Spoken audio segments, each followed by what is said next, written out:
Ayo, what is up everyone? It is the Alpha J of the Alpha J Show, and it's been a while since I've talked about SpongeBob. So I'm sure to many of you, I don't really need to explain that particular episode. Squid's visit is about Squidward's descent into madness as he visits SpongeBob's house, who decided to decorate his own home to look exactly like Squidward's. And I will go more in depth, obviously, later in the video, but I do want to paint a picture at just how bad SpongeBob has gotten in Season 6. Now, if you're like me, you don't really know which episodes belong to which season because that's just something that I don't pay attention to. Or at least, I didn't pay attention to. A quick Wikipedia scroll, and I was very surprised to see how many episodes that were in Season 6 that are generally considered the worst of SpongeBob. Gone, The Splinter, Slide Whistle Stooges, Boating Buddies, Choir Boys, The Card, Ditchin', Cephalopod Lodge, and Sun Bleach. And these were all released and in circulation before Squid's visit. They already hit some of the worst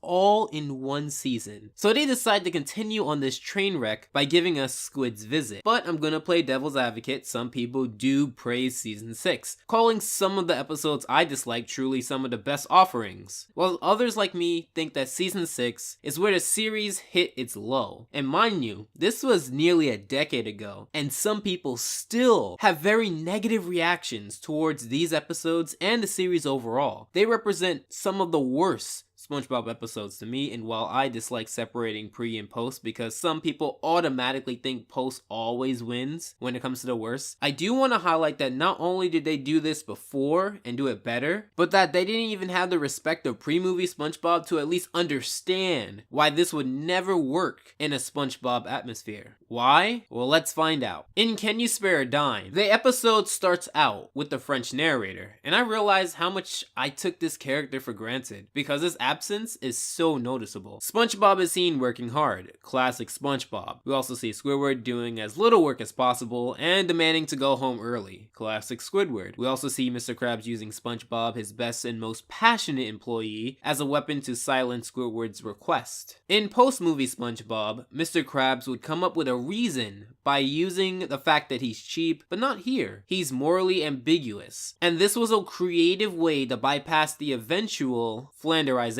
Not to mention, take notes guys, this was funny. Yeah, pre-movie SpongeBob, funny. But enough with stating what a good 99% of my audience knows, let's move on to what starts the plot. Mr. Krabs cannot find his dime, counting his money, but this is no dime, it's his first dime ever earned. Also, for those of you who deny continuity in SpongeBob, Mr. Krabs used to care about milestones in terms of money. This isn't the only episode that shows that. Also, if I were ever to replace Squid's visit in this versus, I would replace it with Safe Deposit Krabs, because both this episode here and that episode use the concept of Mr. Krabs loving money in a good way. However, I do acknowledge that the problem is not that the writers used Mr. Krabs' love of money as a good option, but more so that they use his love of money as the only option. Only option for plots, only option for plot development, and only option for comedy. So we get the great sequence of Mr. Krabs and Squidward exchanging doubt. Now, while the dialogue of this comedy is pure gold, I do want to talk about two less popular things going around the same scene that might apply to later parts of the episode. Besides the meme culture, SpongeBob has a lot of great reactions from their characters, and this scene here shows just that. However, I do want to say, in a bittersweet way, SpongeBob has began to lose the battle of time, because some parts here are starting to look a little dated. However, I choose to take an optimistic approach and say, in fact, that it only shows how far SpongeBob has come. It's just a shame that on said journey, the other episode in his verses had to be a factor. I didn't take your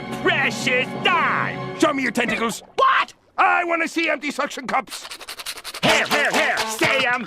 Does Bikini Bottom have a right against unreasonable searches? So Squidward storms out of the Krusty Krab, justfully annoyed, and SpongeBob attempts to reason with him. Pessimist and an optimist conversation, word for word. You know, that reminds me. There's something I've been wanting to say to you since the day we met.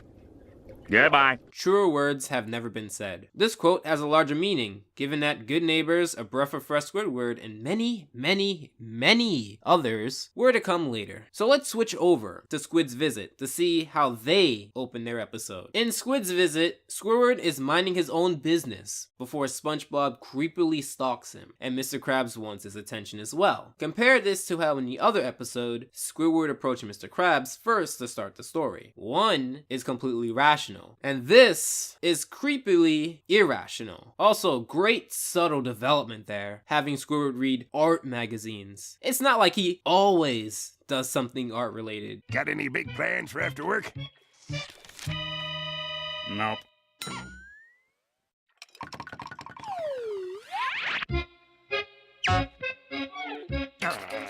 This feels like they left the camera on after recording. I don't believe this wouldn't exist. I just don't believe that the staff had their best foot forward when making an idea for an episode stem from shooting the breeze. So Squidward notices that unlike Mr. Krabs, SpongeBob is not going anywhere. So Squidward, for the most part, politely declines SpongeBob's invitation. So what does SpongeBob do?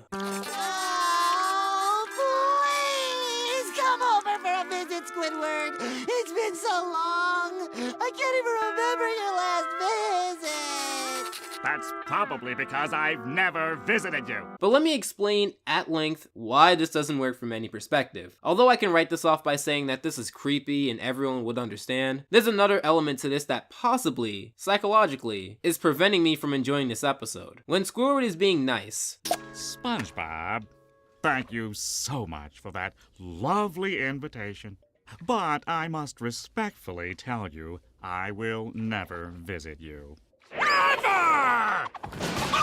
not bashing SpongeBob's place yet, and trying to avoid the situation as calmly and as quickly as possible, and SpongeBob is a ticking, crying, attention-grabbing time bomb. This annoys me quite a lot. You know, people who go out of their way to make your life less convenient or safe or enjoyable? Those people can be bullies, trolls, even aggressive salesmen. I'm not saying that SpongeBob is any of these things, but we associate those traits that I said above with those people. So why would I root for someone who does these traits to a character who's trying to enjoy their own day? He goes on for a while too. Squidward isn't even upset because he's adjusted to this morally wrong behavior. And I don't find that funny. I actually find that quite sad. And this is coming from the guy who likes tons of series in which this exact relationship is done right. Chowder, for instance. Panini and Chowder, for the most part, do this correctly. Even on a mere friendship level. SpongeBob to Mermaid Man, Fanboy and Chum Chum to Man Arctica. That type of borderline crazy, somewhat affection, maybe obsession, is not hard. As you can see, this is why I don't like Sarah from The Amazing World of Gumball. But I digress. It's not hard, but this clearly isn't borderline. So this process repeats again, and the look on Squidward's face is not funny. I'm pretty empathetic for the guy. Way to go, Nickelodeon. Turn a comedy show into a real-life depiction on how these things generally go down. In fact, this is why Yours, Mine, and Mine failed so hard. Ask yourself this. Why would I leave the comfort of my home for your dirty little hovel?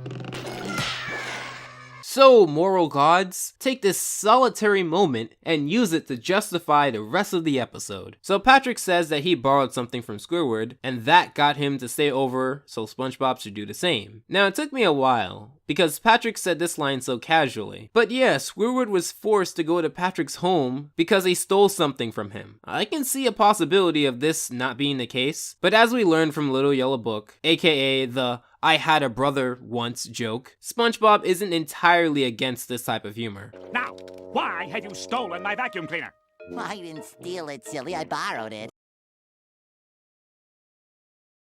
Are you done cleaning up that dingy hole you call home?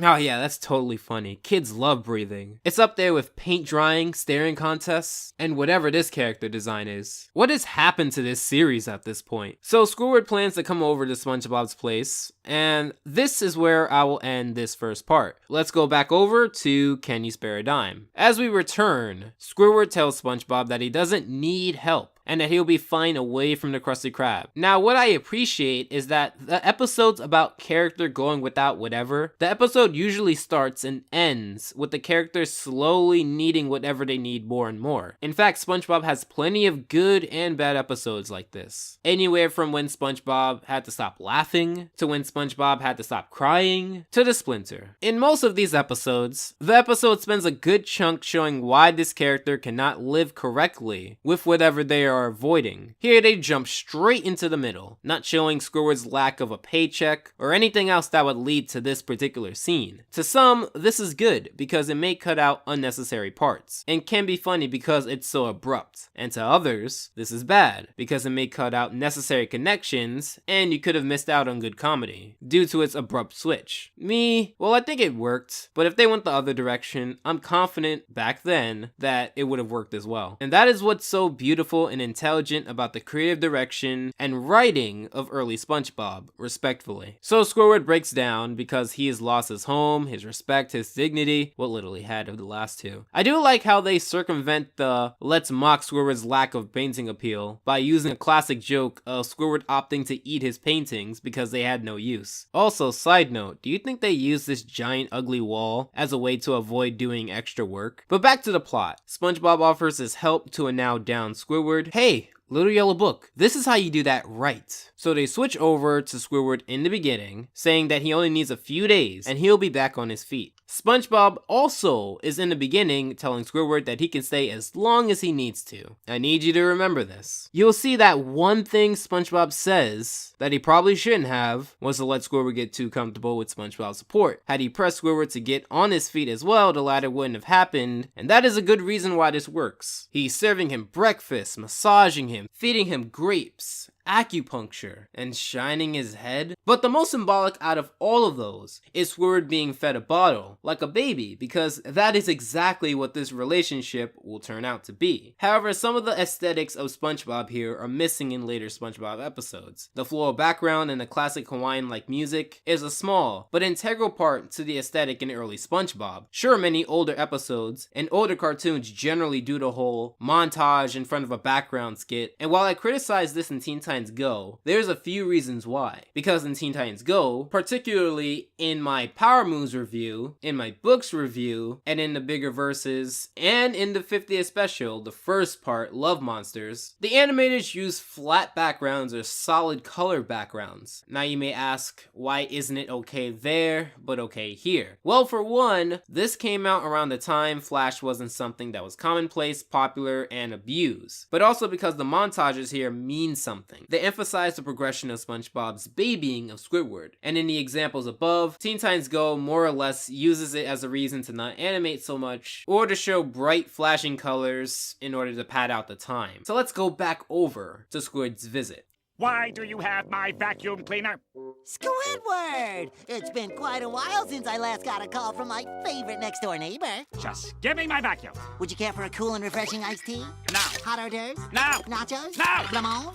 I don't even know what that is. You see how SpongeBob is not even acknowledging what Squidward is saying? From a story perspective, I know why. Then this conflict will be over. But also from how cheap this animation looks after years, I wouldn't be surprised if Squid's visit was a cheap tactic to save money. Why animate over many backdrops when you can just take Squidward's house and use it for both houses? But I'll give them the benefit of the doubt and say this was a creative decision. I'll opt to believe that the tons of money they were getting at the time made any idea they wanted to do possible. Squidward is still being very rational and slightly calm, only being assertive when SpongeBob doesn't get the hint. Remind you of an episode? Yours, Mine, and Mine. SpongeBob had a similar tactic to deal with Patrick. Nice to see that you should always bottle up your true emotions and blow them up after 10 or 11 minutes. Also, remember that Squidward has a casserole in the oven at his own house. Remember.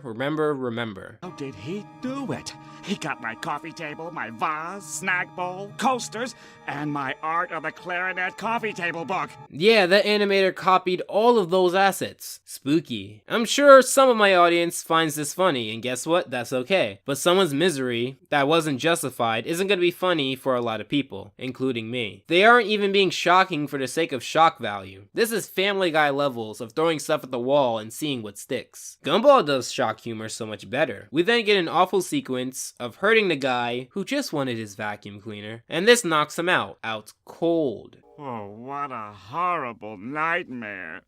So, are you enjoying your stay at Chez Sponge?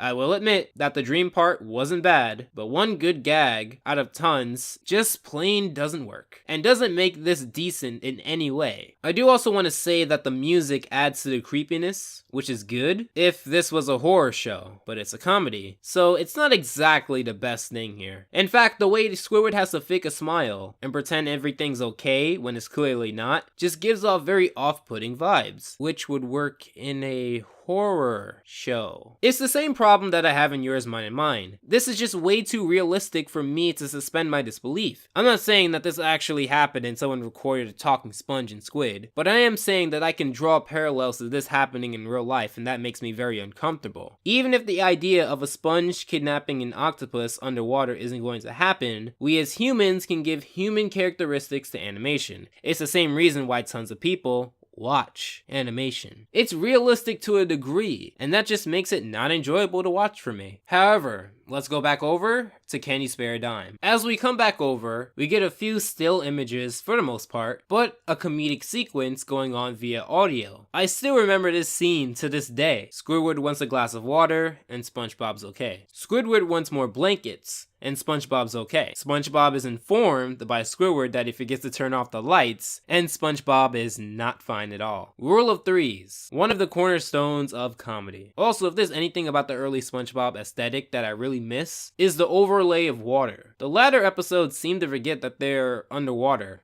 Face freeze. So weeks go by, months go by. In fact, So much later that the old narrator got tired of waiting and they had to hire a new one. another classic and timeless gag, Gary expresses skepticism towards SpongeBob's willingness to help. Squidward starts to take advantage of SpongeBob's willingness to help as well. He also wants SpongeBob in a French maid outfit. While funny, I guess, I'd love to know the reasoning behind putting him in heels. So SpongeBob gives Squidward the lemonade that he requested. He truly is giving off the impression that he's in a place where he has it good, and as long as he keeps taking advantage of SpongeBob's kind nature, then it works. I'd also like to stick it to Yours, Mine, and Mine, the worst episode of SpongeBob, because in that episode, SpongeBob took Patrick's crap with a smile until he blew up at the end. In the original incarnation of SpongeBob as a character, he gave lots and lots of hints that he was annoyed and just wanted to be nice about it. In fact, in terms of hints, SpongeBob really lays it on thick here, and I appreciate that. I also like how you aren't quite sure how much Squidward understands. We also get your classic TV gag, where SpongeBob uses puppets to emphasize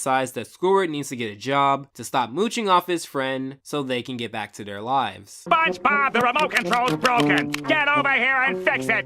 Why don't I call someone whose job it is to fix it? You know why? Because when I need a job done, I get someone with a job to do that job!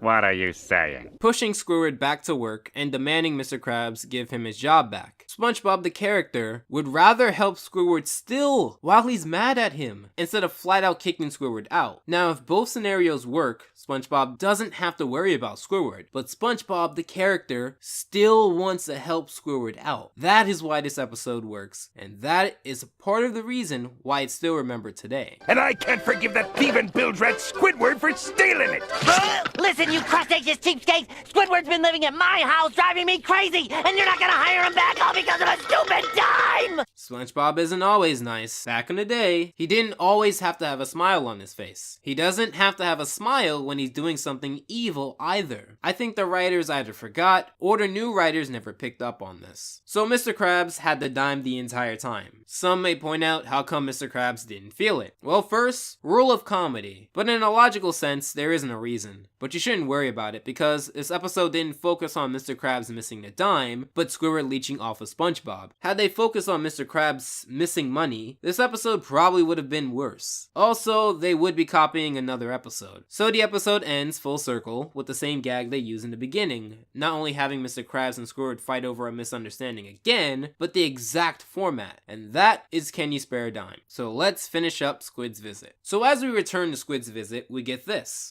He copied all 492 of my self-portraits, and they're better than mine. If it's a copy, then it's the same as yours. If it's a replica, then it can be better than yours. I think this visit is messing with your brain a little bit, but I just realized the concept of being creepy and kidnapping has been done in another underwater show, Fish Hooks, and I have reviewed that particular episode. You know you're doing bad when Fish Hooks took the concept and ran with it better. And even though I personally like both shows, many would consider SpongeBob the better program. I know this isn't exactly kidnapping, but it is house napping. I mean, what would you describe what SpongeBob did? If there's even a single word for it. Well, let me know in the comments below. He even got the rug right.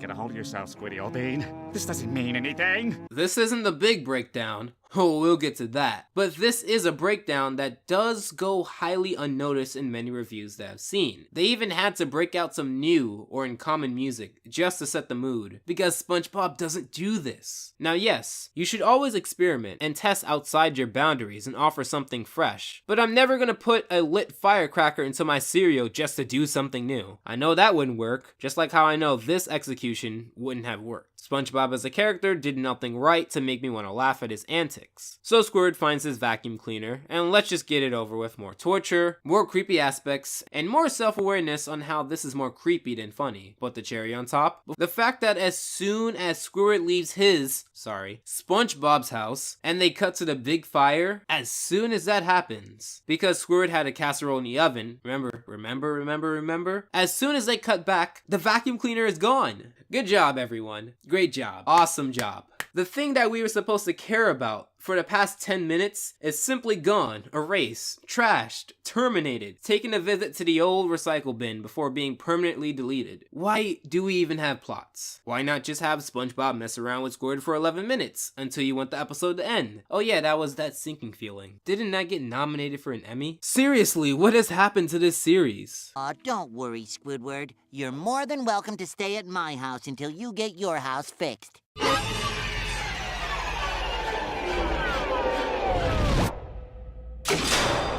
Yes, I'd love another spot of tea, Mr. Vacuum Cleaner. Care for some casserole?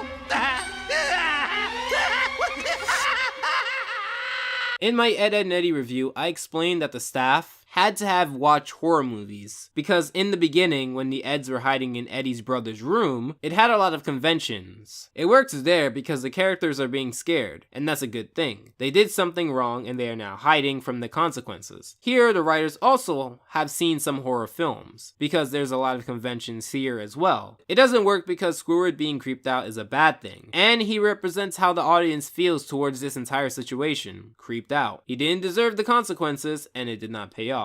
So this episode ends with SpongeBob and by extent Gary having to sleep outside, despite doing nothing wrong. And that was Squid's visit. So which one was better to me? Definitely Can You Spare a Dime. More timeless comedy. The story, albeit some questionable things here and there, did a solid job with their concept. Why these two episodes together? Well, the idea of Squidward being over at SpongeBob's house is something they did, and we shouldn't forget that this was a cleverly written episode that is so much better than a lot of what came out of season 6. Also, this is a clear-cut example of how SpongeBob's character evolved over the years. Was it better or worse to you guys? Let me know, and join me next time when we take a look at two characters who you would have never suspected to be the same. Thank you for watching. I had tons of fun recording and editing this. If you're new here, make sure to click the subscribe button and let me know in the comments below which episode you thought was better. Hey, if you thought Squid's visit was better, I'm totally open to that conversation. Videos will be coming out on a much more regular pace, so that's a great reason to stick around. As always, I hope your time was well spent,